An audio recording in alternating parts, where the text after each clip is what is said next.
Hello guys, তোমরা সবাই কেমন আছো? তোমরা দেখতে পাচ্ছ এখানে পাবদা মাছ কাটার ভিডিও হচ্ছে। কি সুন্দর করে ছোট ছোট পাবদা মাছগুলো কাটা হচ্ছে। পাবদা মাছ এমনিতেই নরম হয়, সেগুলোকে অনেক ধীরে ধীরে কাটতে হয়। তারপরে এই পাবদা মাছগুলো সরিষা দিয়ে রান্না করা হবে।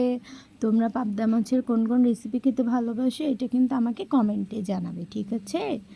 দেখতে পাচ্ছ খুবই দ্রুত গতিতে পাবদা মাছগুলো কাটা হচ্ছে। দেখো এখানে প্রায় 1 মণ পাবদা মাছ আছে। দেখতে পাচ্ছ আরও কিছু মাছ আছে অন্যদিকে, কিন্তু এই কটা নিয়ে প্রথমে কাটতে বসা হয়েছে। তো আমার চ্যানেলে এরকম ভিডিও আরও আসতে থাকবে, তোমরা দেখতে থাকো। আমাদের বাসায় একটা অনুষ্ঠান হবে, সেই অনুষ্ঠানের জন্য এগুলো করা হচ্ছে। তো আজকের মতো এইখানেই তোমাদের সবাইকে জানাচ্ছি টাটা।